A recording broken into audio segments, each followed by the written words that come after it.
Bonjour à tous, je m'appelle Julie Larouche, je suis journaliste culturelle et animatrice à Radio-Canada Saguenay-Lac-Saint-Jean.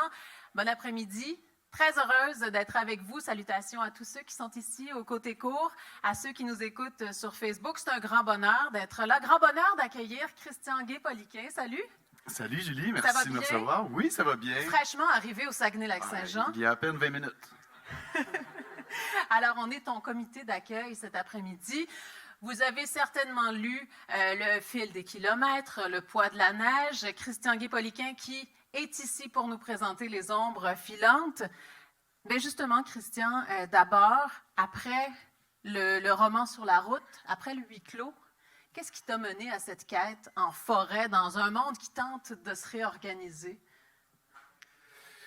Plusieurs choses. Je dirais que d'emblée, la forêt s'est imposée comme contexte, hein, quand il est toujours question de planter un récit dans un décor, dans quelque chose qui peut se révéler comme le miroir déformant de l'action qui se passe. Puis pour moi, la forêt, en fait, c'est un projet qui était dormant depuis des années, même qui date d'avant même le fil des kilomètres. Donc, c'était un peu l'aboutissement d'une longue réflexion qui a fait en sorte que je me dis, ben voilà, tu sais, la forêt, cet espace mythique. Après ça, la forêt habite, colonise les imaginaires, ou du moins l'imaginaire occidental depuis des milliers d'années. Donc, d'y plonger, c'était de plonger dans un lieu peut-être commun, mais certes tellement à la fois inquiétant et mystérieux que c'est l'espace par excellence de la fiction.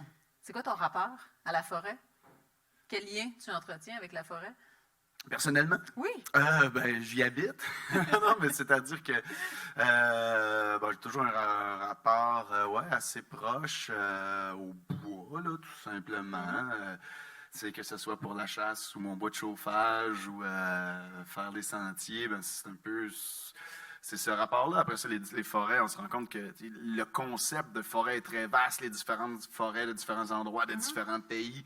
Mais c'est qu'après ça, on retrouve toujours cette même ambivalence-là de crainte et de fascination. Ça va toujours cerner ça, puis plus on connaît la forêt, je dirais moins l'aspect crainte est élevé. Mais après ça, on prend bien plaisir à voir l'aspect crainte très élevé chez nos amis et ceux qui nous accompagnent. Non, mais c'est-à-dire que cette ambivalence-là, elle est fondatrice dans la forêt, du moins dans l'idée qu'on s'en fait, puis d'une façon très, très culturelle d'habiter la forêt. Là. Oui. C'est la fin d'un cycle. Est-ce que le processus d'écriture s'est bien déroulé? Bien, si on ne compte pas le temps, là. C'est-à-dire que les ombres... un 4 ans, là, un 4 ans de travail, à faire bien des...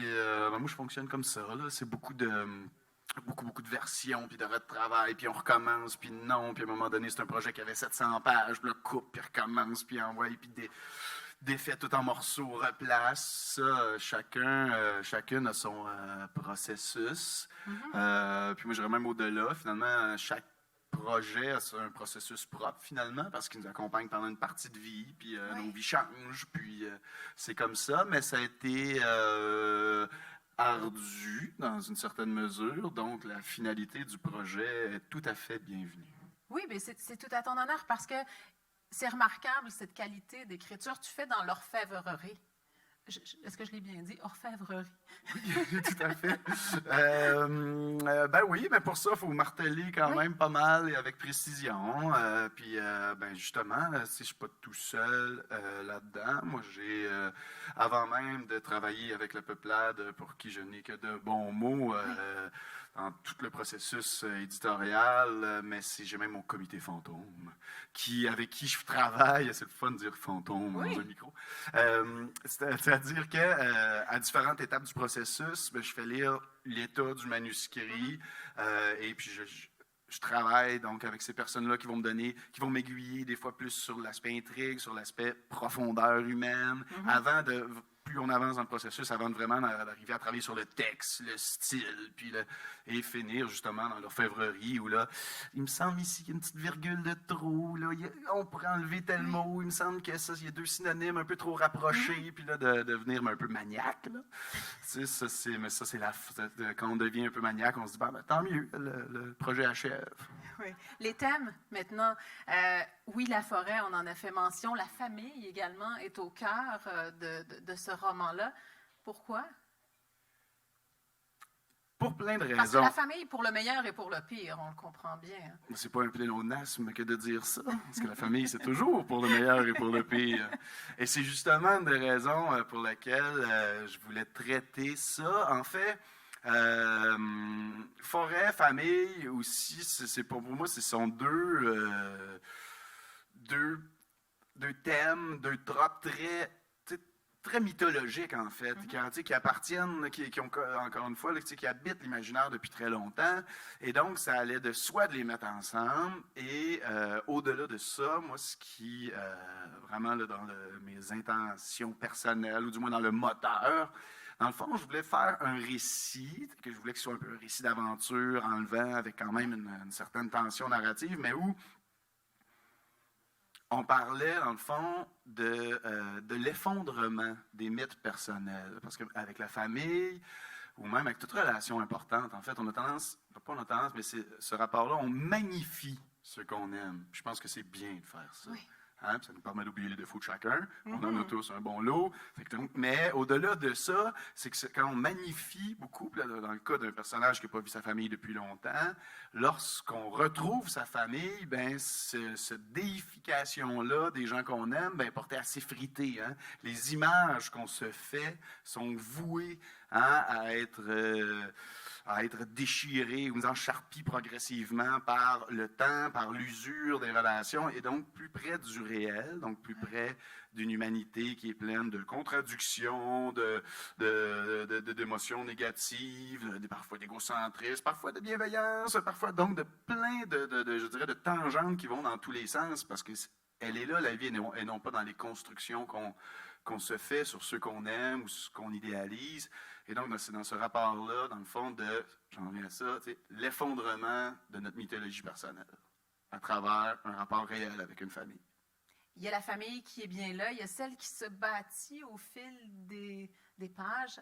Il y a un personnage qui est fascinant, le petit Olio.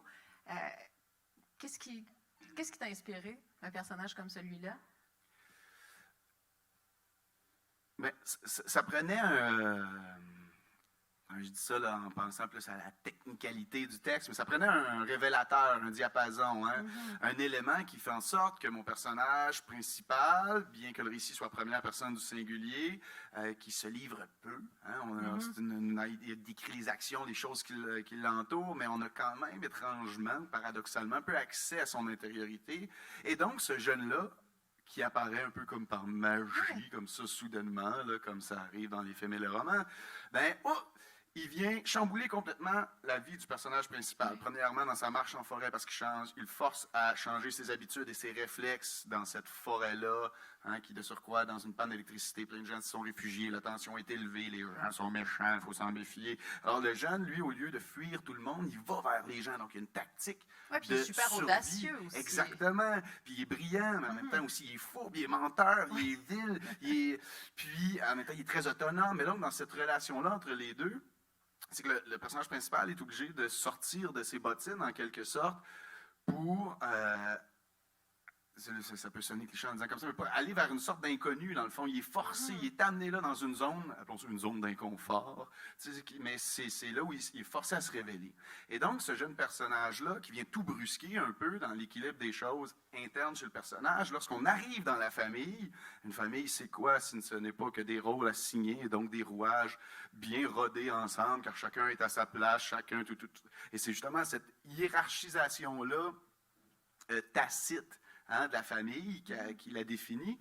Et là, quand arrive un élément étranger, hein, souvent dans les parties de Noël, c'est un bru ou une bru ou un gendre, mais là, par exemple, dans cette famille-là, soudainement, c'est un nouveau neveu qui est à la fois comme adopté sans que ça le soit dit, qui vient, dans le fond, mettre du sable dans l'engrenage, qui vient brusquer, hein, les façons de faire de la famille, les façons de voir, et donc, puis qui n'a pas peur de s'imposer ou de dire son désaccord. Et donc, il confronte. Exactement. Et donc, ça vient créer, aussi après ça, des tensions internes. Ça révèle des conflits larvés, ça alimente des conflits internes. Et donc, la famille, hein, ben là, elle est sujet à plein de tensions c'est comme un peu dans le temps des fêtes. Tu sais, c'est super le fun. On est tellement content de se retrouver, là, mais après 6-7 jours, là, hein, tout le monde commence à graffiner là, le dessus de la table. Là. C'est le temps que ça finisse.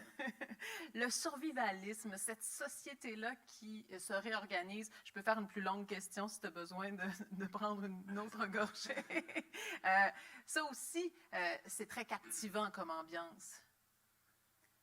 Oui. D'autant plus que l'écriture a commencé à une époque pré-COVID. Oui, ça, c'est la COVID, ce sentiment-là de fin du monde avec lequel on a flirté. Après ça, en termes de fiction, on est tous un peu, ceux qui font de la fiction, on est tous un peu circonspects devant ça. Quand la réalité se rapproche de la fiction perd de son lustre, puis là, on se dit, ouh là là, ça va vraiment pas bien.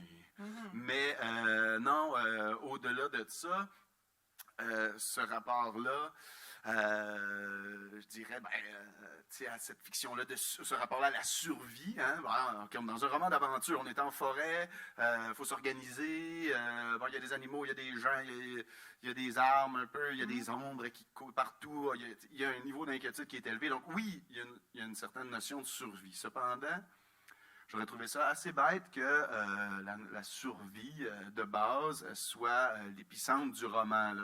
Encore une œuvre, on se chicane pour un bout de pain. Là. C'est comme... nah! Mais ça plante quand même le décor. Oui, il y a une inquiétude. Oui, mais les gens n'ont pas nécessairement faim, mais ils ont peur d'avoir faim. Donc, il y a des petites nuances, mais qui sont pour moi importantes. Et c'est ça pourquoi, lorsqu'il arrive dans la famille... Je voulais pas faire une famille qui, justement, encore là, on est prêt à s'entretuer pour un petit bout de viande. Non, mais il y a moins d'orignaux, les saumons sont pas remontés parce qu'il arrive des choses plus bas sur la rivière. Il y a plein de tensions qui font ça. OK, mais l'hiver s'en vient. Hein, l'hiver, comment on va s'organiser?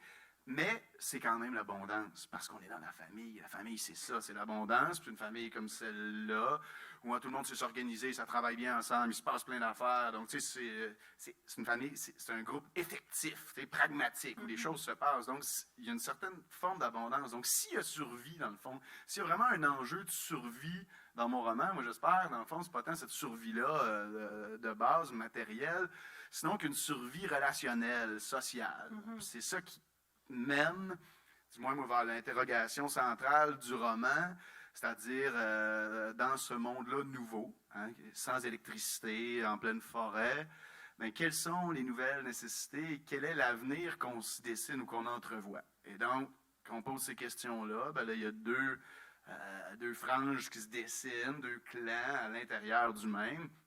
Dans le fond, c'est l'ancien monde contre les possibilités du nouveau. Hein?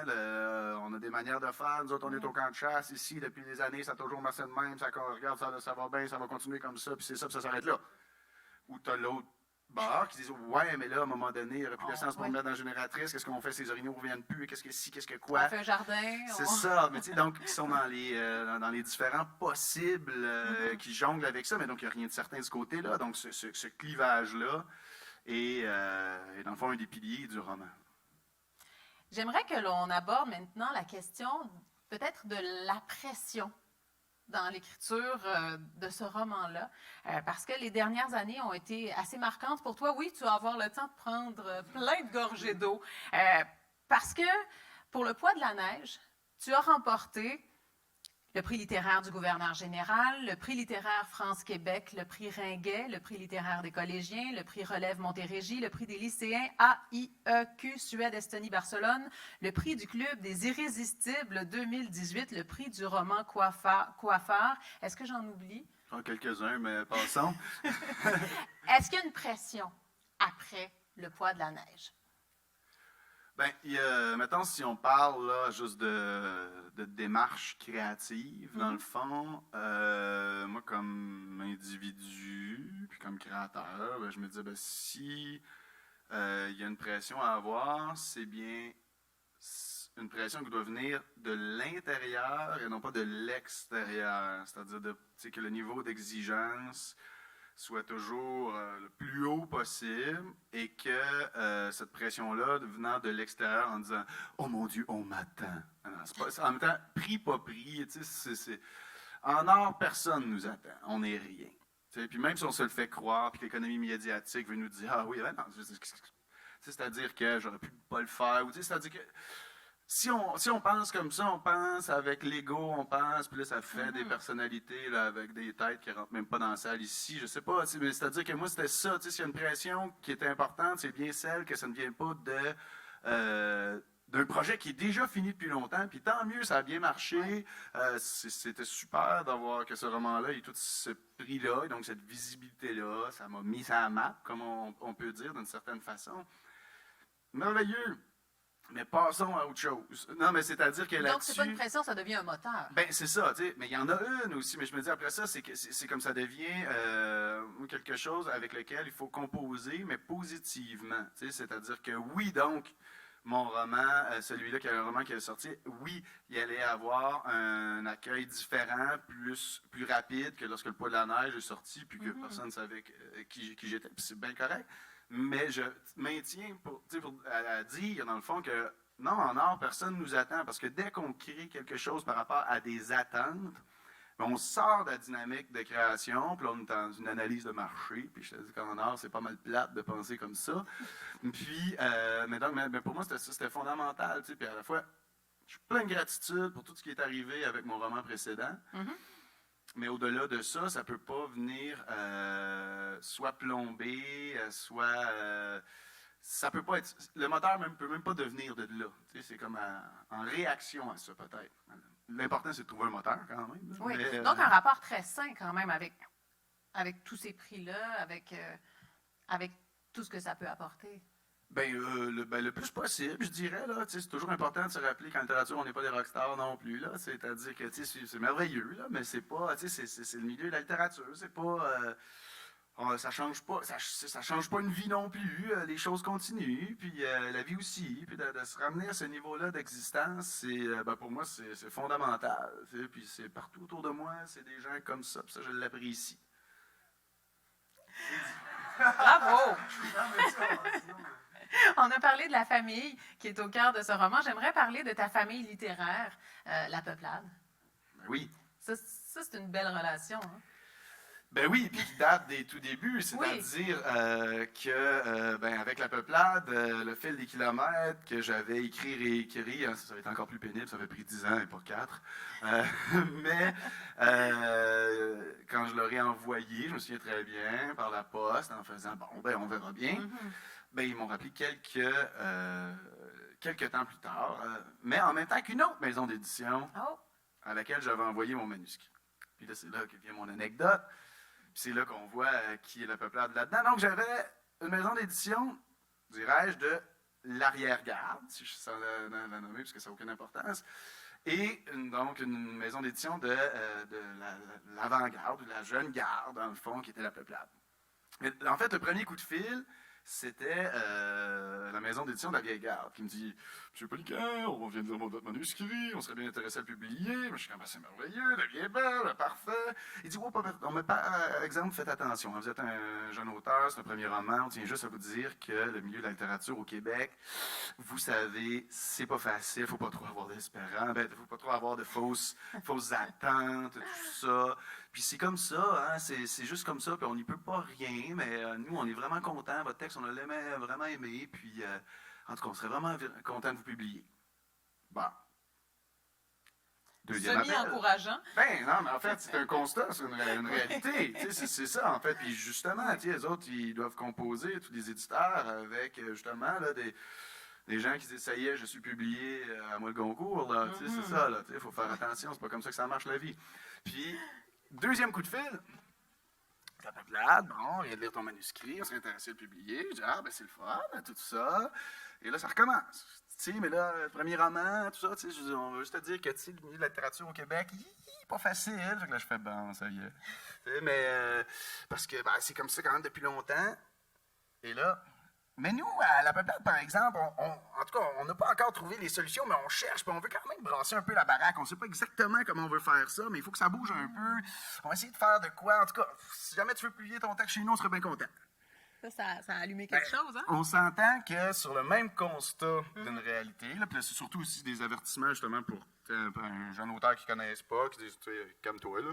C'est correct que les éditeurs disent ça. Cependant, après ça, devant le même constat, il y a deux postures différentes. Tu sais, c'est justement, et celle de la peuplade correspondait davantage à qui je suis, puis ma façon d'être et de penser, que de se fier aux échecs antérieurs, puis de dire, ah, les autres ont tout essayé, fait que, on est un peu mal pris. Tu sais, fait que donc, c'est deux constats complètement différents. Donc, avec la peuplade, c'est un peu après ça, puis c'est exactement ce qu'ils ont fait. Ils n'ont jamais arrêté, toujours des idées nouvelles, essayent plein d'affaires, certaines marchent plus que d'autres, après ça, ça change, mais c'est extrêmement vivant.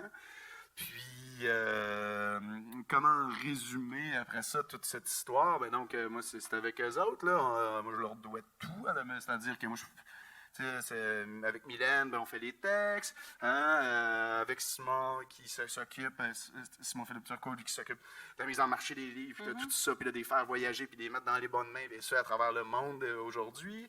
Puis après ça, tous les gens qui ont engagé ou qui les entourent, et tous les autres auteurs aussi, que cet esprit-là, à la fois extrêmement cordial, extrêmement sain, tout le monde est calme à la peuplade, en même temps, tout le monde est joyeux. Donc, c'est ce rapport-là aux choses et au travail bien fait, en fait, c'est ça aussi, et ça à plein de niveaux. Et donc, quand on peut travailler cordialement, on développe des amitiés, puis qu'on fait, tout le monde fait du bon travail. Puis après ça, il arrive qu'est-ce qui arrive avec les textes. Hein? Des fois, chaque texte a son histoire, son parcours, puis voilà.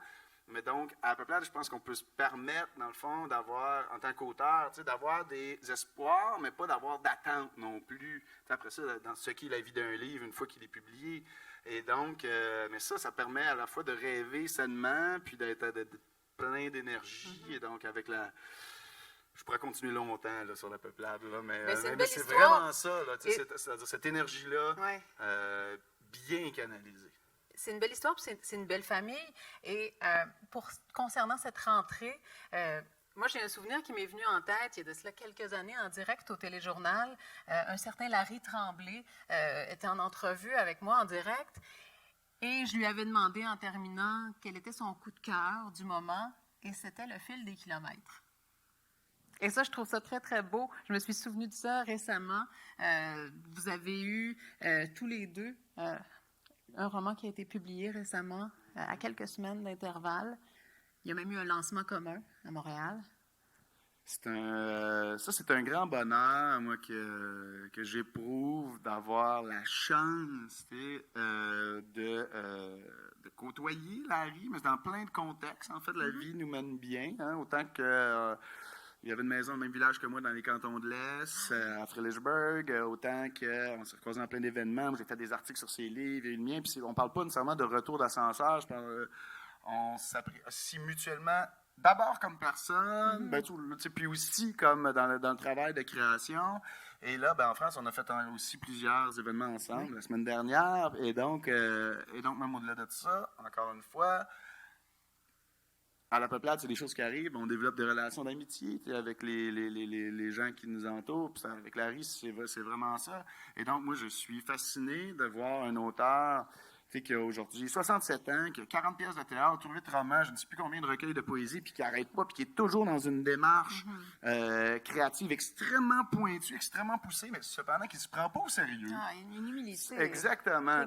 Qui se prend au sérieux dans son travail, mais pas comme personne, puis donc qui est capable de rire, qui est capable d'avoir de l'ambition sans d'avoir de l'ego déplacé, et puis qui croit en ce qu'il fait, mais qui a du plaisir aussi, puis donc qui lit, qui est curieux, et puis qui est un artiste hors pair, hein, Tableau final de l'amour, qui vient de sortir à la peuplade. Lisez ça, c'est fantastique, ça bouscule tout ce qu'on refuse de bousculer à l'intérieur de soi, et c'est ce qui fait du bien. C'est pour ça la littérature.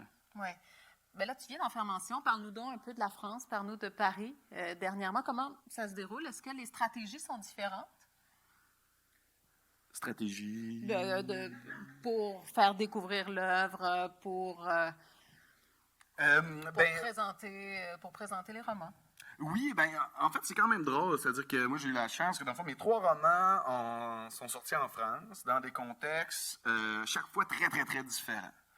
Et donc, c'est de voir comment ça fonctionne. Le milieu éditorial français, c'est un autre écosystème complètement. Ça fonctionne pas la même chose, c'est pas les mêmes ressorts, c'est complètement différent. Donc, il n'y a pas tant d'équivalence. Hein. Puis,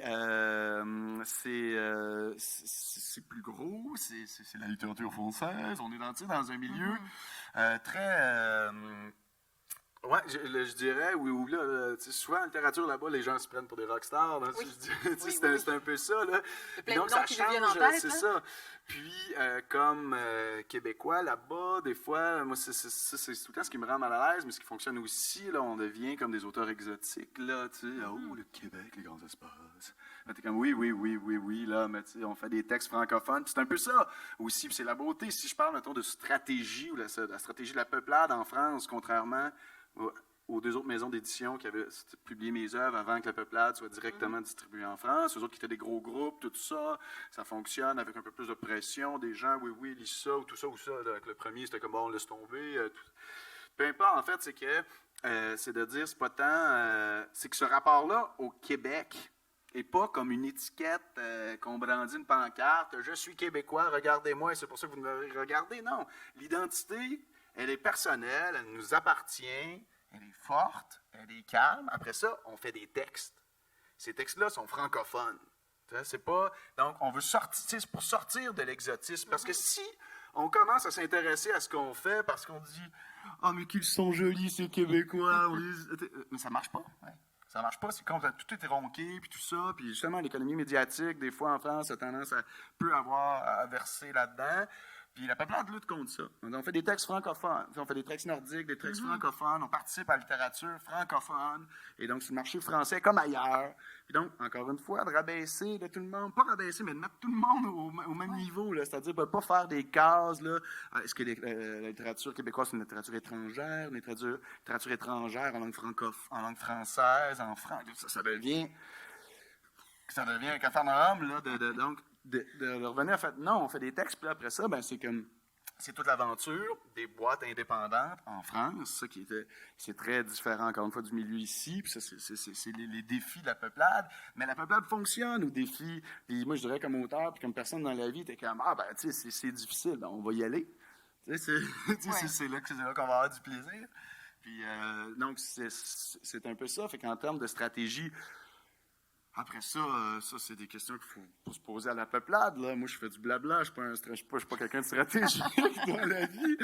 Mais une chose est certaine, c'est quand même d'être sur les lieux. C'est-à-dire de recommencer. Hein, là, le monde recommence à tourner un petit peu. Hein, maintenant qu'il y a bien des masques qui sont tombés là, dans les rivières, là, qu'il y a bien des masques qui sont passés sous les ponts. C'est bien d'avoir la chance de retourner en France, de rencontrer les lecteurs dans ce contexte-là qui est autre, qui est très différent. Et c'est comme ça, la littérature aussi. C'est-à-dire c'est une question de contact, de relation et encore une fois, même en France, on fait des rencontres en librairie, hein, ça fonctionne différemment, mais des fois, on dit « Oh, t'as Paris, on fait des rencontres en librairie. » Mais oui, on est 8. C'est comme, ben oui, on est 8, puis c'est parfait. C'est-à-dire qu'il n'y a pas de... On ne peut pas commencer à dire « Ben non, ben là, il n'y a pas assez de monde, ou tout ça. » Encore une fois, on vient, ben non, on ne sait jamais quels lecteurs vont faire découvrir le texte à qui ou quoi que ce soit. Et donc, c'est de revenir vraiment à des choses. Puis des fois, on fait des événements, puis on est 120 aussi. C'est-à-dire que ce que je veux juste dire là-dedans, c'est qu'il y a tout. Sauf qu'encore une fois, on n'est pas nécessairement attendu. Donc, il faut faire notre place. Puis faire une place, mais ça se fait de façon progressive, puis avec un enthousiasme qui ne s'use pas, là, puis franc. En quelques secondes, parce que cette demi-heure tire déjà à sa fin. Moi, j'aurais pris personnellement 1 heure avec Christian Guay-Poliquin. Bon, on va... Ça arrive que je me répète aussi. Hein. Tu seras sur cette scène ce soir, spectacle littéraire pour justement souligner les 15 ans de la peuplade. Qu'est-ce que tu vas présenter? Alors, je vais présenter un texte que j'ai écrit hier à 12h30 en me disant « Oh là là! » Ouais, non, mais c'est ça. En même temps, il y a un plaisir. Là, je le dis quand même. Non, c'est pas une blague, mais c'est parce que, bon, dans la organisation qui est très personnelle, ma méthode de travail pour des textes courts, on dit oui, je vais faire ça cette semaine, oui, demain, oui. Puis là, ah ouais, non, c'est vrai, c'est pas fait encore. Et donc, il y a quelque chose dans des textes qui sont lus plus poétiques ou tout ça, où là, c'est-à-dire que c'est un texte fait pour être lu d'un coup, tout ça, habité, vivant, incarné. Donc, c'est un texte qui s'appelle justement « Avis de retard ». Ben, je n'ai aucun doute que tu seras habité, vivant et incarné ce soir. Merci. Ça a été un grand Merci, Julie. plaisir. Merci aussi à vous d'avoir été là. Merci à tous ceux qui nous suivaient sur Facebook. Ça a été un grand bonheur, comme ce bonheur de lecture extraordinaire qui a été Les Ombres filantes à la Peuplade.